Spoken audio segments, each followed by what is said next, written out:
This evening, in light of the change of the guard in the US, the issue of its relationship with the Caribbean has hit the recently concluded CARICOM Heads of Government Conference in Guyana. More attacks on the coalition government by the ever-aggrieved opposition at their media conference. Pay-up measures for reparation will front an international conference being planned for a major university in the United States. The Private Sector Commission and the opposition leader were at the receiving end of Minister Harmon's onslaught at his most recent post-cabinet briefing. In the region, it's Trinidad and Tobago's time now for their Calypso final showdown that continues to attract major attention. And internationally, US President Donald Trump has again exposed concerned levels of incompetence in management.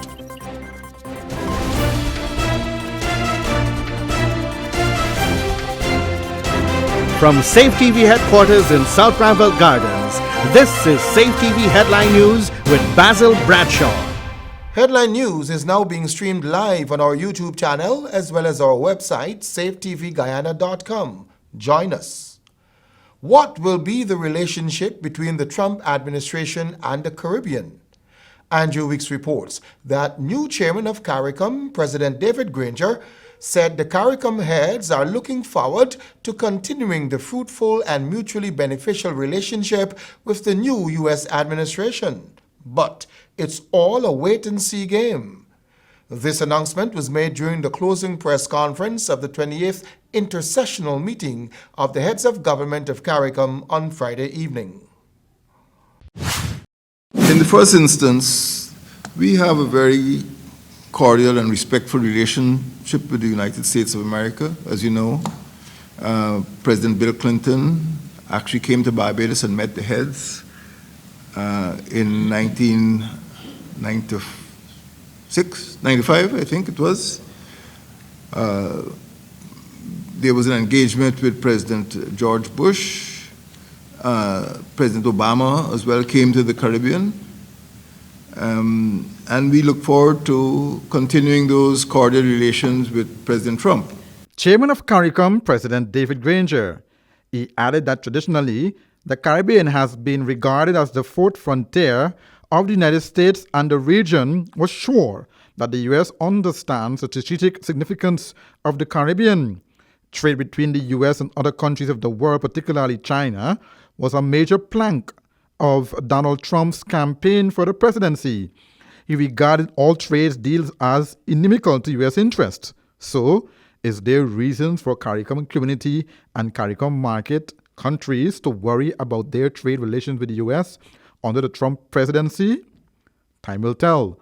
Here is President David Granger's comments on the issue. We have ongoing relationships with the Caribbean Basin Security Initiative.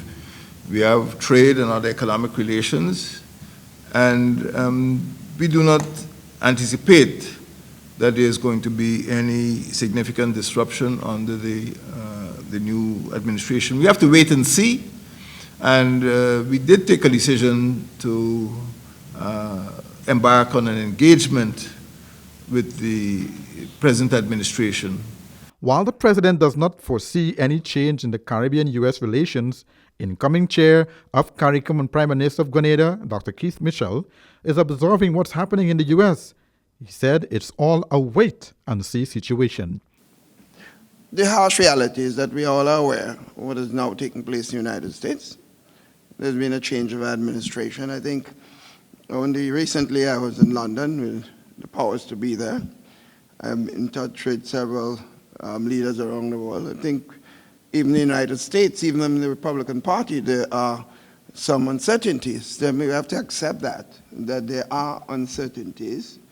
And therefore we have to, it has much a wait-and-see attitude in the region and the world community at large. And I know Chairman and all of us will be concerned with this. The recent issue related to the immigration, where a directive was done overnight, and the impact on that on our citizens, and the impact on that product, the tourism, Because let's face it, many citizens in the United States who are permanent residents, if I was there and such an action was taken and I had a permanent residence, I have my kids and family and business, I ain't going anywhere, period. I'm not traveling.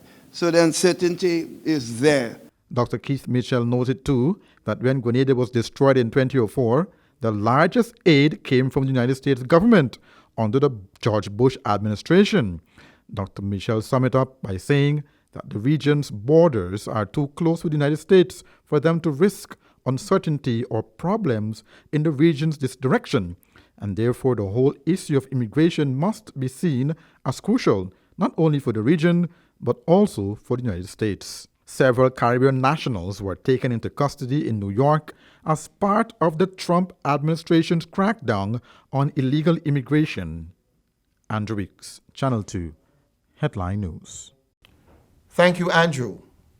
Today, members of the People's Progressive Party Civic spoke to the media to voice their concerns about the coalition government's handling of the sugar industry, local government transparency, and the recently debated food safety bill. George Gonzalez has more.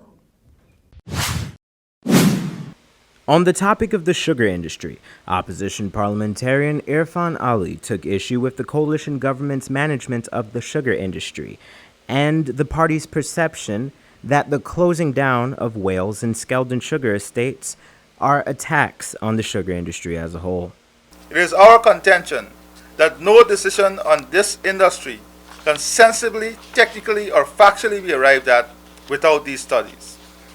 It is important to note at this juncture that the very AFC is requesting a social impact assessment and economic study on the parking meter, but does not see the necessity of this very study on a key and critical industry like the sugar industry that would affect thousands of families and workers. According to the opposition, many of the decisions in regards to Gaisuco were done without adequate studies. While consultations with the PPP were done, parliamentarian Ali states that the government had not given them an adequate amount of notice, oftentimes receiving it within hours of the scheduled meetings. When it comes to local government, Dr. Roger Luncheon questions the coalition government's sincerity to encouraging its development. It's his belief that local government officials, especially those belonging to the PPP, were not given adequate consultation with the government on regional affairs, an action that he believes will not bode well politically for the coalition government. This course of action that we are anticipating but hoping against hope that wiser heads would prevail, whether it's at cabinet, at some forum, somebody, even God from above, got to talk to these people. Because this course of action inevitably will lead to confrontations. Inevitably.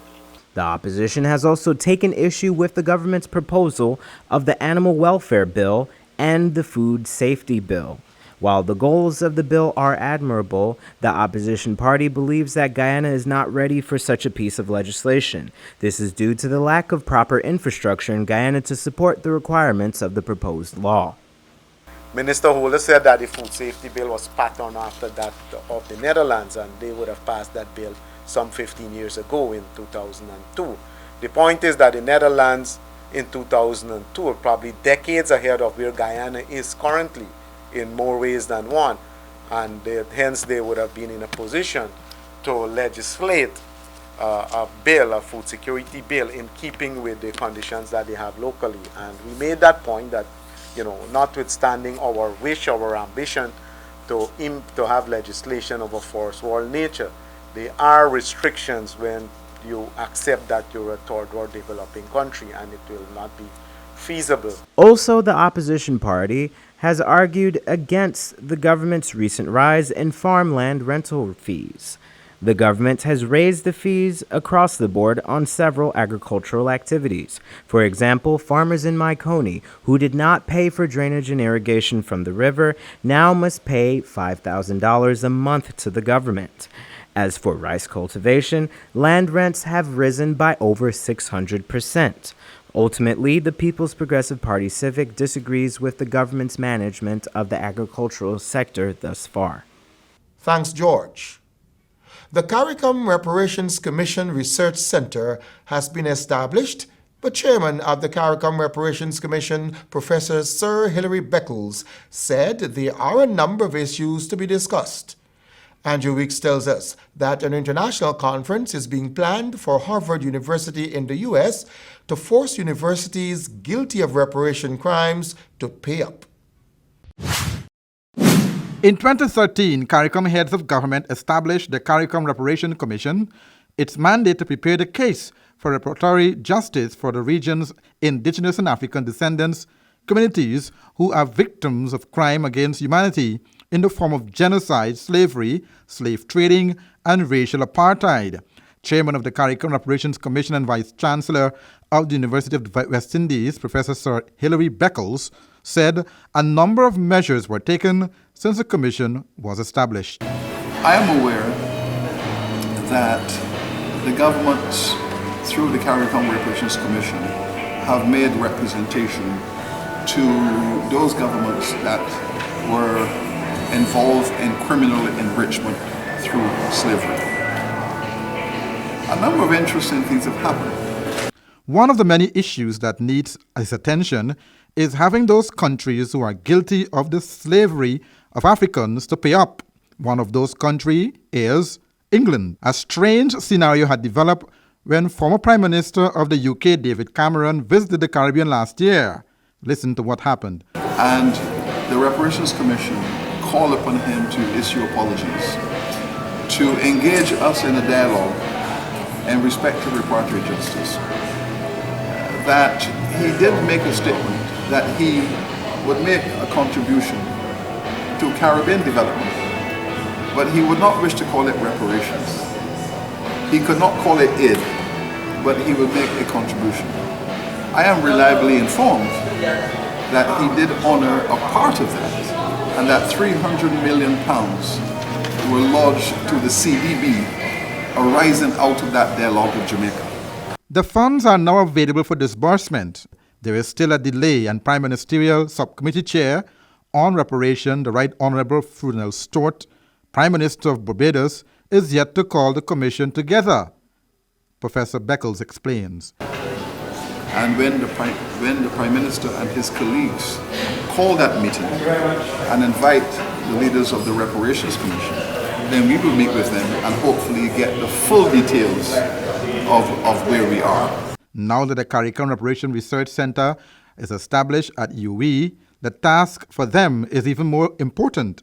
They are to coordinate all the universities in the region to collect the evidence to build a case for claims of reparation. Because the Caribbean is leading the way for reparations, many countries around the world have started their own reparation organizations.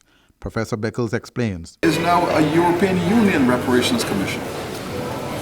There is a British Reparations Commission. There is now a US Reparations Commission.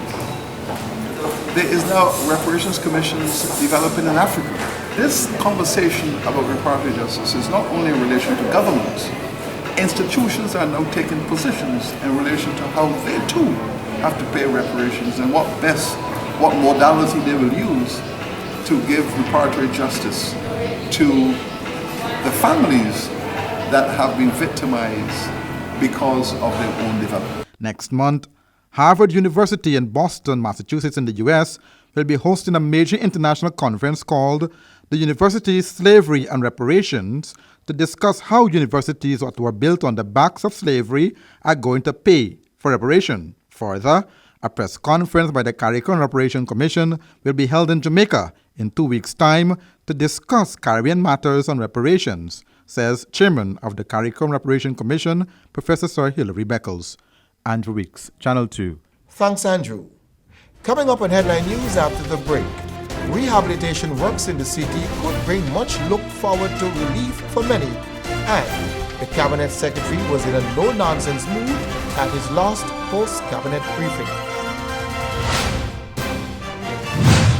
Sometimes there's just too much information to keep up with when you're pregnant. What you should and should not eat, what kind of exercise is right for you, how to handle mood changes, even how to determine when it's time for delivery. Don't let your pregnancy be a burden. Watch The Baby Story on Safe TV Channel 2 every weekday from 9 a.m. to 10 a.m. Now you can know all you need to know from conception to delivery when you watch The Baby Story on Safe TV Channel 2. Need a ride around town and beyond? Look no further than Oasis Ride Taxi Service. With affordable prices and some of the best drivers in the business, we've been delivering prompt and reliable service to Guyana for over 16 years. We also offer tours, chauffeur service, and even car rentals. You can call us at 231-5554 or 225-5496. For deals, specials, and more information, find our page on Facebook. Oasis Ride Taxi Service. Let's go. We're mashing up Guyana with our savings. I mean, we mashing and we slashing prices on everything. Sandals and shoes up to 70% off. Short pants, tops half off. You don't want to miss it. And for the handsome guys out there, 50% off on all sneakers. We have Reebok, Nike, Supra, you name it, we got it. Short pants, jeans, jerseys, all prices mashed way, way down. So remember, mashing down the place here at Clearance with our big sale. Mashing, slashing prices. You don't want to miss it. Clearance, always keeping you in style. Seems like people will try just about anything to lose weight these days. But nothing works better than proper dieting and exercise. So if you're guilty of eating the wrong foods, not finding time to exercise, or can't afford a gym, join Safe TV Channel 2 for Body and Spirit. Aerobics workout with Dick Nunez. Hello, I'm Dick Nunez. Welcome to Body and Spirit Aerobics. Weekday mornings from 7 a.m. to 7:30 a.m.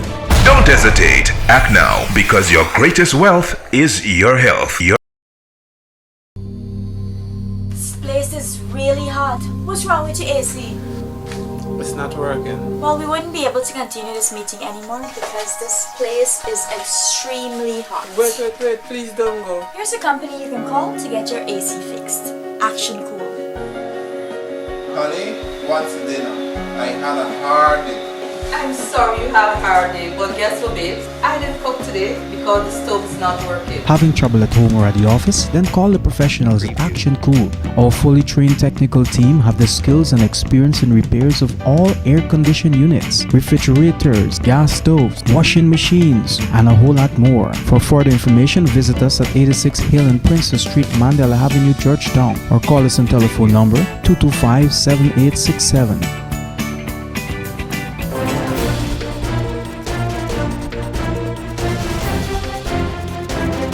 Communications and emergency services management may become a little easier thanks to major rehabilitations going on in Georgetown. George Gonzalez reports that GWI is about halfway done with their repair efforts.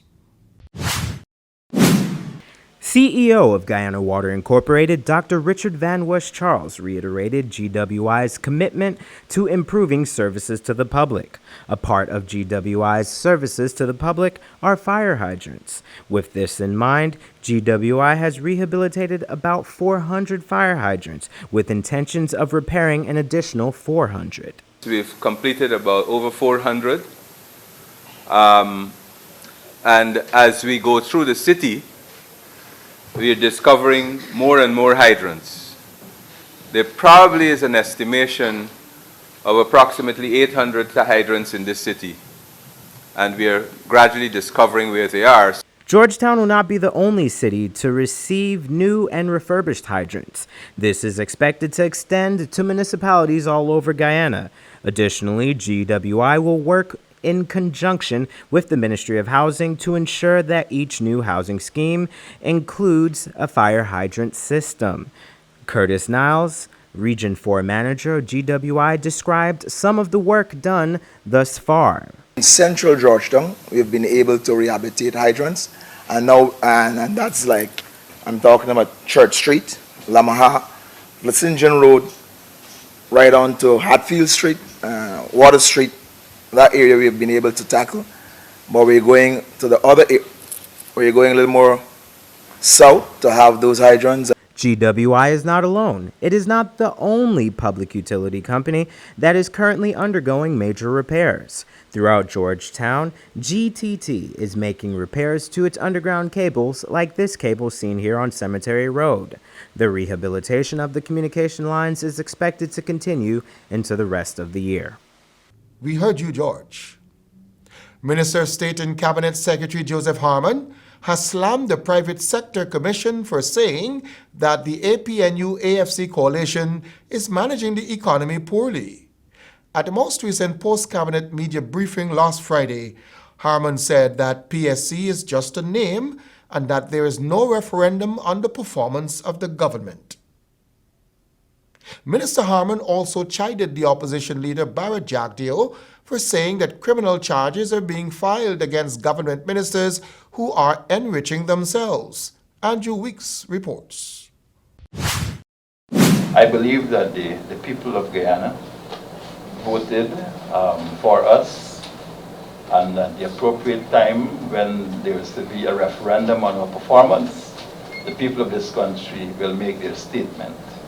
I will not comment more on the private sector as such, because the private sector is a name called private sector, but it does not represent all of the persons who are doing business in the private sector. So sometimes when you hear these statements, you have to be able to disaggregate. Cabinet Secretary Joseph Harmon.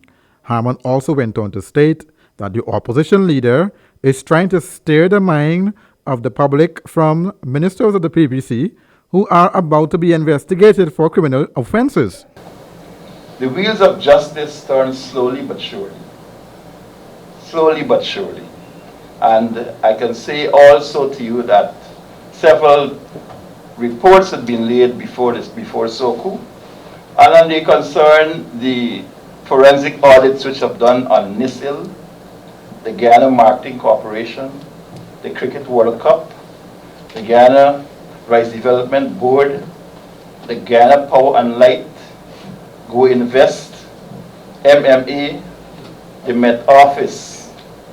All of these are matters which touch and concern criminal activity and are being investigated now with a view to laying charges against persons. Minister Harmon said information has also been sent to the Guyana Revenue Authority for significant breaches of tax laws under the former PPC-led administration. SUCU and international partners are investigating these matters and will bring them to court soon. Mr. Jagdeo should be the last person to be talking about filing criminal charges about anything, because the Inter-American Council on Human Rights, in one case which came before it, and in relation to the killings, the periods of the killings when President Jagdeo was president, they've actually cited him as one of the persons that should be accountable, that should account.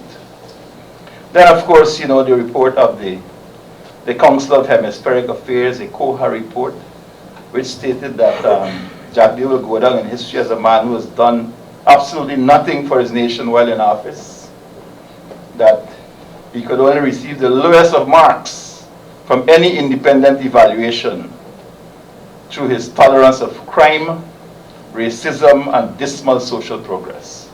Harmon also argued that the Council on Hemispheric report also made the difference between the APNU-AFC coalition government and the former PPC-led administration, saying that the PPC budgeted poorly on education, among others. Listen.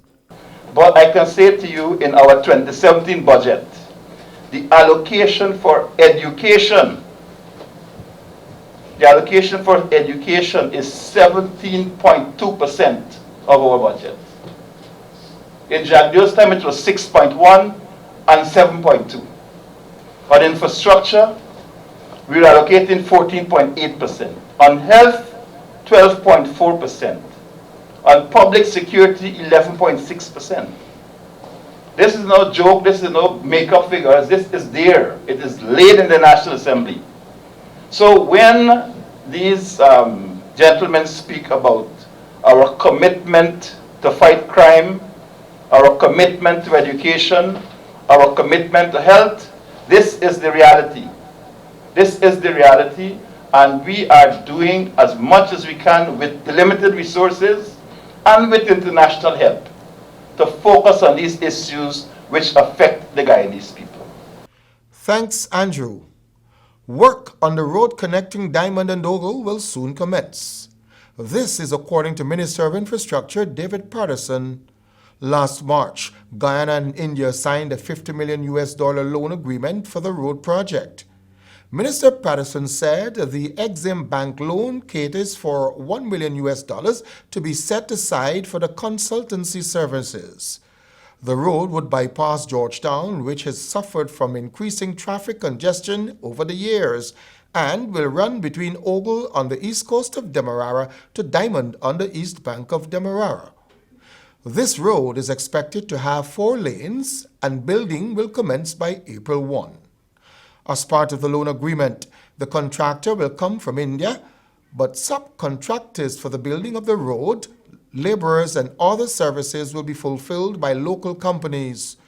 Also a part of the project is the second phase of the stalled East Coast Demerara Road widening project, which is also expected to begin in April.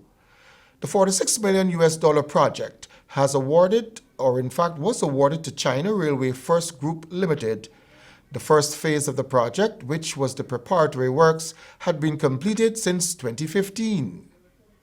Still ahead, the race is well and truly on for the Calypso crown in Trinidad and Tobago, and Donald Trump again trying some damage control for irresponsible remarks.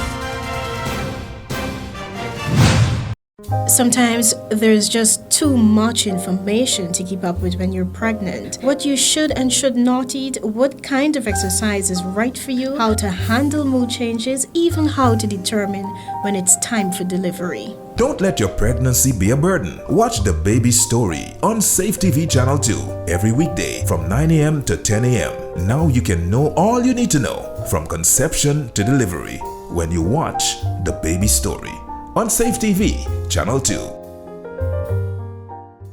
Need a ride around town and beyond? Look no further than Oasis Ride Taxi Service. With affordable prices and some of the best drivers in the business, we've been delivering prompt and reliable service to Guyana for over 16 years.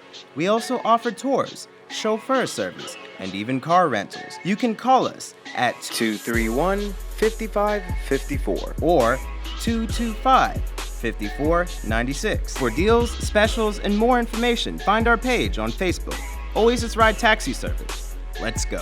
We're mashing up Guyana with our savings. I mean, we mashing and we slashing prices on everything. Sandals and shoes up to 70% off. Short pants, tops, half off. You don't want to miss it. And for the handsome guys out there, 50% off on all sneakers. We have Reebok, Nike, Supra, you name it, we got it. Short pants, jeans, jerseys, all prices mashed way, way down. So remember, mashing down the place here at Clarence with our big sale. Mashing, slashing prices. You don't want to miss it. Clarence, always keeping you in style. Seems like people will try just about anything to lose weight these days. But nothing works better than proper dieting and exercise. So if you're guilty of eating the wrong foods, not finding time to exercise, or can't afford a gym, join Safe TV Channel 2 for Body and Spirit. Aerobics workout with Dick Nunez. Hello, I'm Dick Nunez. Welcome to Body and Spirit Aerobics. Weekday mornings from 7 a.m. to 7:30 a.m. Don't hesitate. Act now, because your greatest wealth is your health. This place is really hot. What's wrong with your AC? It's not working. Well, we wouldn't be able to continue this meeting anymore because this place is extremely hot. Wait, please don't go. Here's a company you can call to get your AC fixed. Action Cool. Honey, what's dinner? I had a hard day.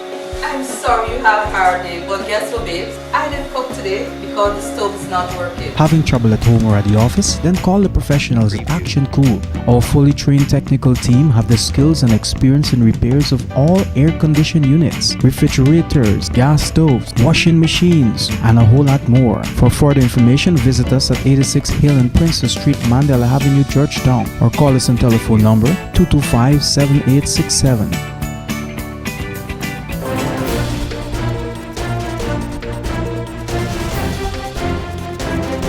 In news from the region now, over 40 Calypsonians competed in Saturday's Calypso Fiesta at Skinner Park in San Fernando, hoping to qualify for the Dimanche Gras final lineup. The Calypsonians range from the teenagers to the usual faces that have been around for decades. In the end, however, only 15 of them were selected for the final stage, which will be dominated by 8 females, a first for the show. CNews' Sherilyn Lewis reports. Women's Calypsonians dominated Skinner Park Saturday for Calypso Fiesta, and this trend will follow into the Dimanche Gras Carnival Sunday night at the Queen's Park Savannah. Heather McIntosh wowed the crowd. She won the People's Choice and is one of the lucky ladies who will be competing in the Dimanche Gras with her song Games. People start saying that Marissa did try for Canada, but somebody decide they go bring she to topple Taylor. They mount up a plan to discredit, saying she unfit. Another finalist, Rondell Donovan's lip service, got the approval from the crowd. While we stop now, all these set of mouters, all these set of talkers. The 8-time winner of the Dimanche Gras competition, veteran Calypsonian Hollis Liverpool Chalked Us, also advanced to the finals, was a crowd favorite with his rendition, Learn from Arithmetic. You play Isaac Newton and Copernicus, Galileo, and your own root you're not Capildo. And the 2017 National Calypso Queen and Stars of Tomorrow winner, Sasha Moses, also secured her place in the finals with Main Witness.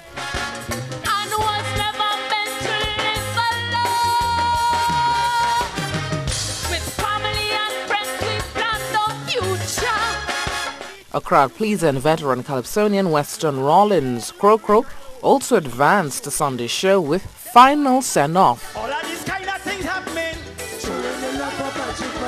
We going down Coffee Street by everybody that we meet. Everybody we meet is drinking around with skip a bunch of Natasha drum. Young Lady Hills, Avenue, and by Calypso. All of these kind of things happening. Showing them up for Patrick money.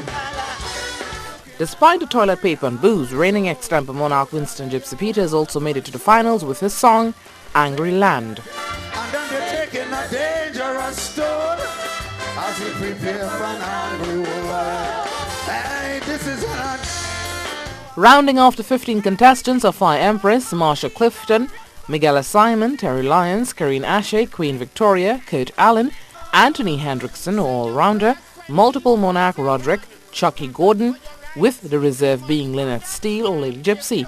All 15 contestants will be hoping to dethrone Devon Seals, the 2016 Calypso monarch. Sherilyn Lewis, CNews. U.S. President Donald Trump has sought to explain why he referred to a security incident in Sweden on Friday, which did not actually happen. Addressing a rally on Saturday, he said, quote, "Look at what's happening last night in Sweden," unquote, as he listed parts of Europe hit by terrorist attacks. With no such incident reported in Sweden on Friday, the country asked the U.S. administration for an explanation. Mr. Trump tweeted on Sunday that he had been referring to a TV report. This is a US holiday weekend to celebrate past presidents. But in New York and elsewhere, some decided to hold protests about the new one. It's been a tough first month for Donald Trump. He took time out to step into the Sunshine State and hold a rally with supporters. This is firmer, more familiar ground. The President of the United States! He promised to get more work done, including releasing a new immigration order later this week to replace his controversial travel ban. But some of his reasoning caused more controversy. You look at what's happening last night in Sweden. Sweden! Who would believe this? Sweden!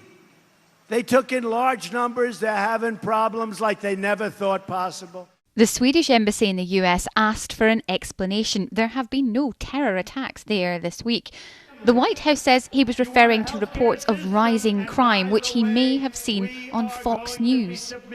It's the kind of distraction from his message that Mr. Trump blames on the media. I also want to speak to you without the filter of the fake news. They've become a big part of the problem.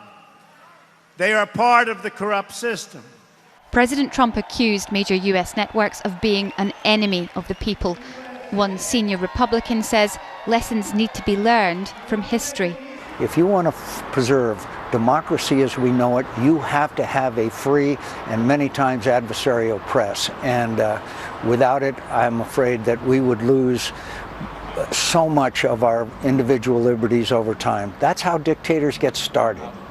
But the president's chief of staff says the media is constantly making up news. They're talking about Russian spies, talking about the intelligence community, talking about how me and Steve Bannon don't like each other and what's Kellyanne doing. All this just total garbage, unsourced stuff. Donald Trump held this rally to revive his message, but it's also a reminder there is work to do. President Trump seems far more comfortable at the campaign podium than he does in the Oval Office right now. He seems to feed from the energy of this crowd. But he doesn't need to win friends here in Florida. He needs them on Capitol Hill if he is to get his agenda through Congress. He also needs to find a new national security advisor after his first pick resigned and his second turned down the job. He's holding interviews today. The rally will have helped Donald Trump reconnect with his voting base, but now it's time to get on with governing. Laura Bicker, BBC News, Florida. And that's Channel 2's headline news for this Monday evening. As we take our leave, we invite you to find Channel 2 headline news on Facebook, YouTube, and safetvguyana.com. You can also tune in at 6:30 tomorrow morning for a rebroadcast. Until then, I'm Basil Bradshaw, signing off from this news.